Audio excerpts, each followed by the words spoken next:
대통령이 총이라는 단어를 사용한 것은 기억난다라고 진술한 것은 맞죠?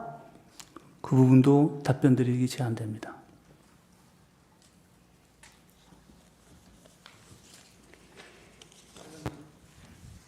절차 임의 부분이 하나 있습니다. 네, 지금 현재 진술 조서를 제시하지 않는 것은 진전된 일입니다만 진술 조서 자체의 문구를 그대로 따서 이렇게 질문하고 있기 때문에 사실상 제시하는 효과와 마찬가지 양상을 빚고 있습니다. 그 취지를 가지고 묻는 것은 모르되 진술 조서의 문구 그대로를 축자적으로 제시하는 것은 진술 조서 제시와 효과가 같기 때문에 그 부분에 대해서 이의를 제기하는 것입니다. 그렇게 해주세요. 조서의 내용의 취지를 묻는 방식으로 신문하겠습니다. 아니 네. 진술 조서를 언급하지 마시고 네. 그냥 물어보시라고요. 알겠습니다. 증인 비상계엄 선포 전날인 12월 2일에 휴대폰 메모장에 의명 행동화 절차를 구상해 보았습니다. 라고 시작하는 이 메모를 작성한 사실이 있죠. 이것은 증거로 채택된 내용입니다. 이 있습니다. 이 부분은 디지털 증거인데 형사적 같으면은 디지털 포렌식을 거쳐야 하고 엄격한 증거조사 절차를 거쳐야 하는 것입니다. 그럼에도 불구하고 이렇게 중요한 진술과 증거에 있어서 아무런 포렌식 절차를 거치지 않은 디지털에서 인용했다는 것을 메모로 띄우고 이런 방식은 굉장히 부적절하다고 생각됩니다.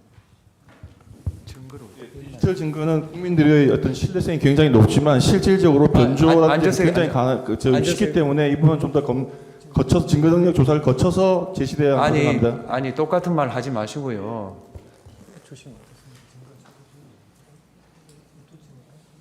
지금 몇 호증이죠? 15호 중에 2, 15호 중에 2입니다. 15호증 2 증거 체부 한번 보세요.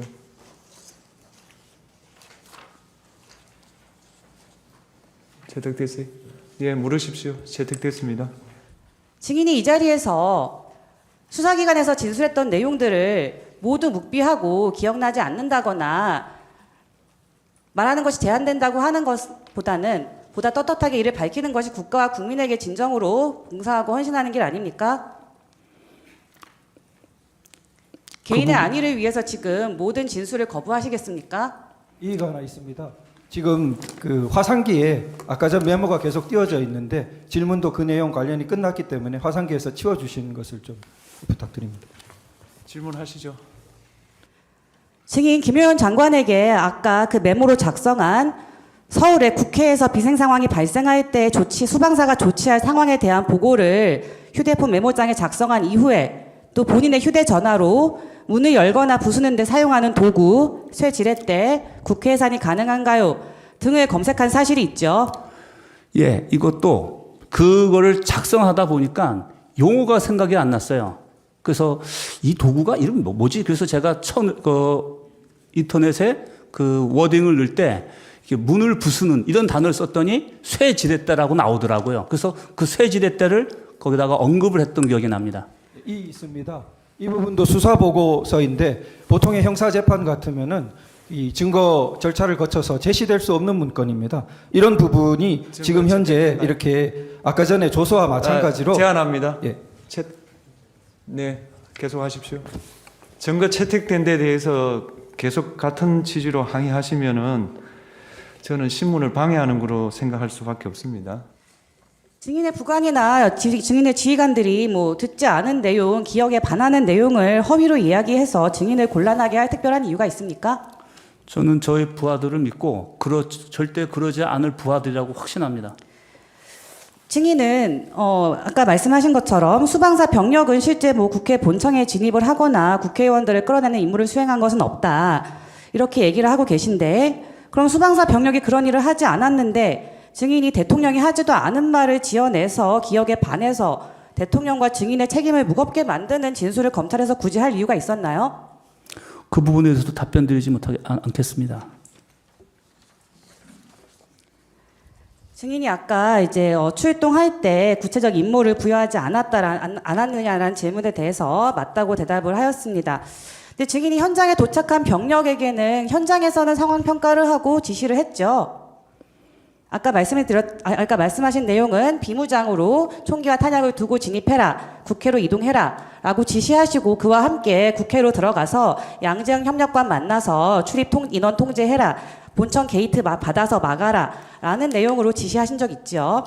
그 부분도 답변 드리지 않겠습니다. 근데 그것도 기본 매뉴얼상의 외곽 대치선에서 하는 역할과 동일한 의미에서 한 얘기입니다. 방위와 경계를 하기 위해서 투입했다 이런 말씀이신가요? 그렇습니다.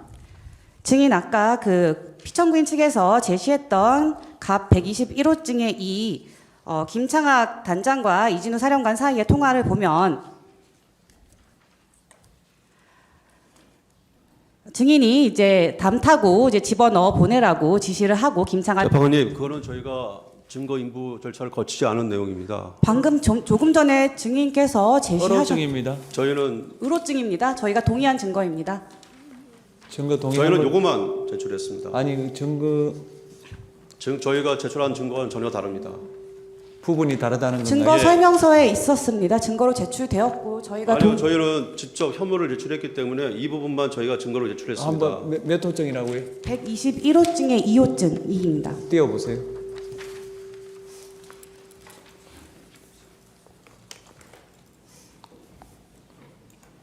한번 122호증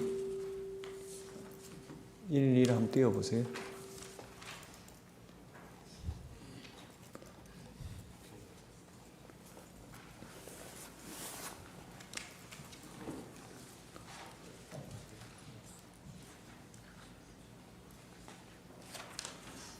죄송합니다. 제가 착각을 한 것 같습니다. 예, 제출한 거 맞습니다.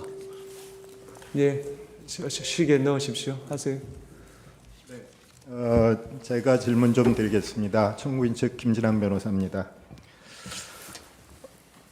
저는 증인이 아주 불행한 군인이라고 생각을 합니다. 그 상황에서 그 직위에 있었기 때문에 불행한 운명에 처한 안타까운 군인이라고 생각을 하고요. 사실 이런 군인들이 우리 과거에도 여러 차례 있었습니다.